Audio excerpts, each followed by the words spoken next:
This is Look West, a podcast from California's Assembly Democrats.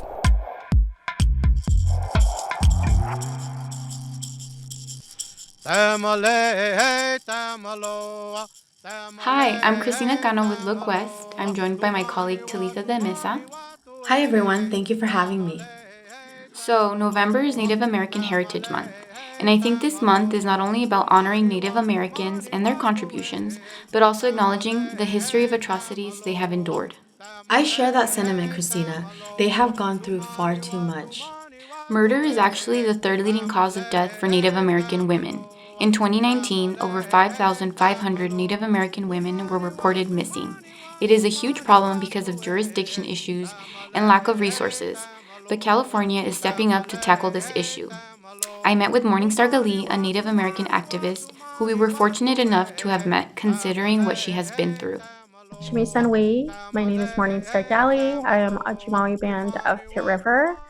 I am currently residing on Nisenan Miwok and Maidu tribal lands. I am a survivor of both domestic violence and a survivor of sexual assault. I am a community organizer and work with families throughout Northern California in supporting their needs and efforts to address the intersections of the crisis of missing and murdered Indigenous women and relatives. It's a very sensitive topic. I can just speak to my own personal experience as a survivor of both domestic violence and sexual assault, that I previously was in a relationship where it was somebody that I had known for over 15, 16 years and was a close friend of one of my family members. And I was involved in a romantic relationship with them, and it was very shortly in, and this was somebody that I was involved in ceremony with, that I would take my children and we would go and participate in a lot of the ceremonial preparation, that we were participating in regular family ceremonies and spent, the weekends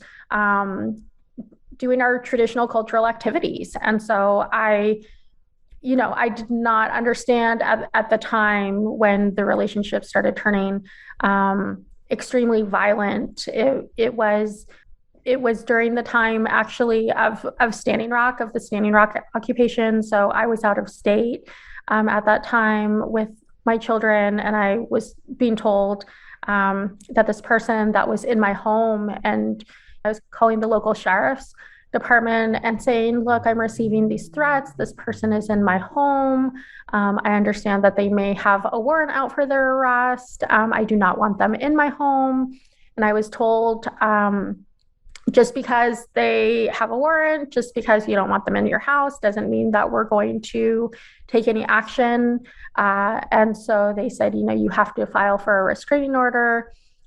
It was at a time where I felt that I was leaving an extremely violent environment in Standing Rock, and all that we had to experience and endure in terms of the paramilitary surveillance and being tear gassed for protecting standing to protect the water. I was in this camp of, this extremely violent environment, and I left one violent environment and walked into another violent environment within my home, where I was assaulted physically, where I had been dragged out of my car and body slammed, and I immediately called 911. I immediately did everything that I was supposed to do in terms of reporting the incident. And the sheriff's department was 75 miles away from my home. And so they cover, an extremely large rural county area. And so I fled my home. I went and filed the restraining order, went to the local domestic violence service area, filed for the restraining order. I was receiving a number of threats and told if I didn't come home that my house would be burnt down, that relatives of mine would be shot and killed, that, we have a number of traditional baskets and cultural items that are not replaceable. And so I was told if I didn't come home that those items would be burned. So I had to return home. I didn't feel that I had any other option at the time. And I still had to continue to work as well. And the sad reality is, this is something that happens all too often. It is very unfortunate, Christina, and these women deserve justice. I don't feel like my experience is unique in any way. I think that this is a challenge that many California Native women face, that many Indigenous women face in terms of the high rates of violence, in terms of the high rates of sexual assault on Indigenous women. But now, thanks to Assemblymember James Ramos and his legislation to develop law enforcement training on policing and investigations on tribal lands, there is some hope for these women. AB 3099 was our first initial bill to address the missing and murdered Indigenous women, Indigenous persons missing on federal Indian reservations and Indian communities in the state of California and the nation. AB 3099, once signed into law, now gives direction to the Attorney General to work with the local policing agencies to ensure that they understand the jurisdictions that they have and to make sure why, if there is any roadblocks to fulfilling and investigating the missing and missing persons on Indian reservations and Indian communities. And so we were able to get that bill through, and then we got $5 million allocated to collect the data. One of the things that when we started moving it through the state legislature, different committees were asking for statistical data. How many missing and murdered Native American women are there, right? Is it a true epidemic? And we found that a lot of data wasn't collected throughout the state of California. Data was collected throughout the United States and other federal type nonprofits, but not in the actual office of the Attorney General.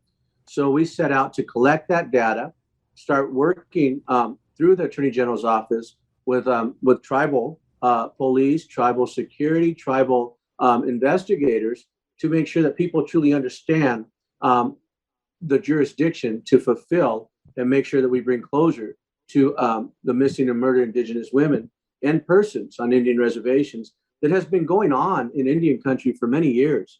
We've known about it growing up. I mean, it's been generational, but it took myself to get elected into the state legislature as the first California Indian person to start to move on these issues and bring some advocacy around them. Morningstar Galley says the press conference to announce the new law and $5 million in new funding gave voice to Native Americans suffering from neglect. We were able to coordinate a number of family members of missing and murdered Indigenous women, a number of survivors themselves, a number of survivor advocates and family members, and have them attend that press conference for AB 3992. And it was actually the first time that we were able to center survivors and center survivor stories where they were able to share within their own words, their own experiences. We were able to gather in prayer and offer some songs. I think that, so often when families are experiencing how to navigate through all of this, that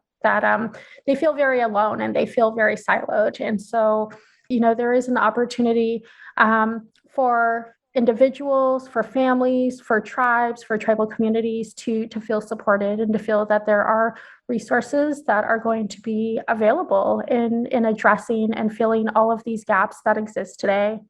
Assemblymember Ramos confirmed this legislation is long overdue as he began writing the Native American Crime Prevention Initiative. We started looking at the research and the data that was out there across the United States. Missing and murdered Indigenous women, we found that here in California, areas like San Francisco and the Bay Area were number 10th on the list, showing that there was a high population here. But we know that California is home to more individual Native Americans than any other state in the nation. So we had to do something and to make sure they were acting on it. Originally, the bill was geared towards enforcement of non-tribal members committing criminal acts on federal Indian reservations and holding them accountable. So we had to then back off to collect the data, and then we're going to come back and strengthen the law for those that are bringing criminal activity to federal Indian reservations. Historically, the DOJ doesn't have the greatest reputation with Native American communities. We spoke to the director of the Office of Native American Affairs at the California Department of Justice, Mary Lopez Kiefer, to get some insight on that relationship and how the DOJ will help. It is a massive undertaking. Many Californians are not aware that we have 176 tribal governments in California. That's 109 federally recognized tribes, meaning those tribes have a relationship with the federal government, a trust relationship, and we have 67 non-federally recognized tribes that are listed on the list that are on the contact list for the Native American Heritage Commission. And those are tribes that all have roles and are acknowledged for their being a California Native American tribe. In addition, we have the largest population of Native Americans and Alaska Natives in California.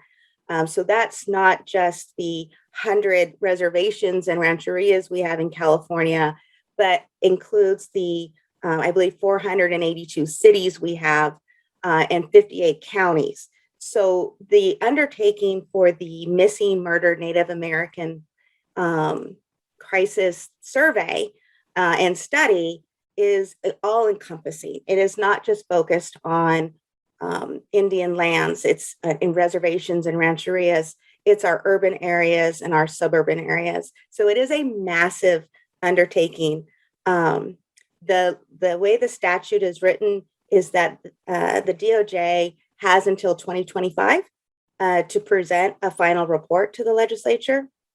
We are looking at because we are benefiting from the work that's being done by the federal government and fellow states, if we are going to actually present multiple reports to the legislature so that it can have immediate impact. Because this is a national crisis, and we want to be responsible in our reporting. To Mary, this issue hits close to her heart. So I'm a member of the San Luis Rey Band of Mission Indians, a California Native American tribe that is traditionally and culturally affiliated with the northern portion of San Diego County and Camp Pendleton. And so it's very personal how the state has treated my ancestors and how they're going to treat my descendants. Governor Newsom apologized for the first time from the state of California to California Native Americans for the genocide. The participation the state was part of for the genocide against California Native Americans. And that kind of acknowledgement is powerful. And I know that did a lot for improving relationships between the state of California and tribal governments and tribal people. There are many new policies and laws being put in place to support tribes and tribal people. And when it comes to land, when it comes to our children, education, these are all very important. And the Department of Justice does play a role in building back these relationships, because the Department of Justice and the Attorney General's office plays two very distinct roles. One, we are a law firm. We represent many state agencies and constitutional officers, but we also act in our own independent capacity for the benefit of the people of the state of California. And so in many ways, making sure that our clients are aware of the history of California and how it's interacted with Native nations and what they can be doing and how they should be approaching tribes in their work is something that the Department of Justice is doing. So I like to think that as a state agency, we are doing the best we can in being as inclusive in our advice to our clients, but also in fighting for what's right for supporting tribal sovereignty. For instance, we recently filed an amicus brief in Brackeen versus Holland, which is a case that's specifically involving the Indian Child Welfare Act, supporting tribe sovereignty and in supporting the fact that children need to be protected and encouraged to be a part of tribal communities. So with the work that we're doing with AB 3099, I'm hopeful that those relationships will only improve and become truly mutually respectful. Mary shared that some counties already started. The exciting part about Sheriff Hansel's work in Humboldt County and other sheriffs in the state is that they're realizing the true value. They're seeing the benefits of having these relationships with tribal governments and tribal law enforcement, that they can be together. They make such a stronger team, and they provide more safety and protection for our citizens when they work together and they respect one another.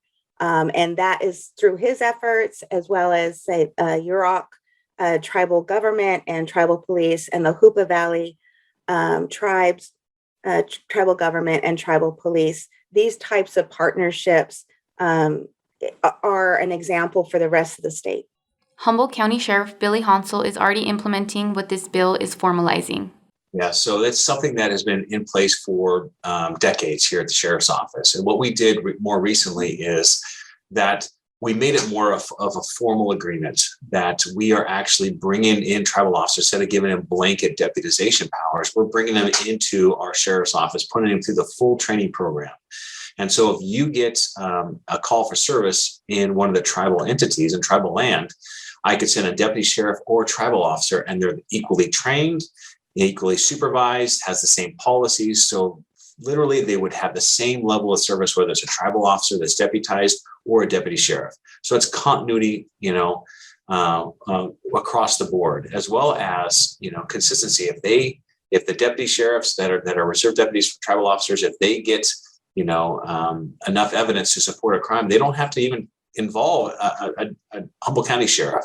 They can take that case from the very beginning all the way through to the district attorney's office and through prosecution. So, that is very important. And I think it lends credibility to tribal officers and the community. I think this is a great step forward and glad that these measures are being taken. Absolutely. As you heard directly from members of the Native American community and law enforcement, it looks like we are headed in the right direction. Hopefully, we'll be able to tackle these issues with the help of the Attorney General and the legislature to continue to make sure that when we talk about safety for all California Indian people, all Californians in general, that the Indian people are included when we're talking about those issues. I think California has an opportunity to lead in this area, especially now with the Attorney General Bonta fully on board with moving forward on missing and murdered Indigenous women and persons on Indian reservations. We have an opportunity to lead the way here in the state of California to show other states how to deal with the local tribes, not just in the missing and murdered Indigenous persons on reservations, but talking about mental health, suicide prevention, telling the history of California's first people in the school systems. That goes a long way, because then through the history, we would acknowledge that historical trauma that's been going on. Abuse to our people is not something new. Missing and murdered Indigenous women has been brought to the forefront by Native American people. But the atrocities that have been inflicted upon our people, crimes going unsolved, assaults and batteries on reservations, that's why we need to make sure that we're holding, and hopefully get to that point where we're holding non-Native American people accountable for the criminal acts that they actually perpetrate on federal Indian reservations here in the state of California. And when we get to that point, then we will be leading the nation. We want to give a special thanks to all of our guests. We appreciate Morningstar Galley, Marie Lopez Kiefer, Humboldt County Sheriff Billy Hansel, and Assemblymember James Ramos. I'm Christina Cano. And I'm Talitha de Mesa, and you're listening to Look West. The Look West podcast is produced by the California Assembly Democrats. When you think of Californian politics, remember to look west.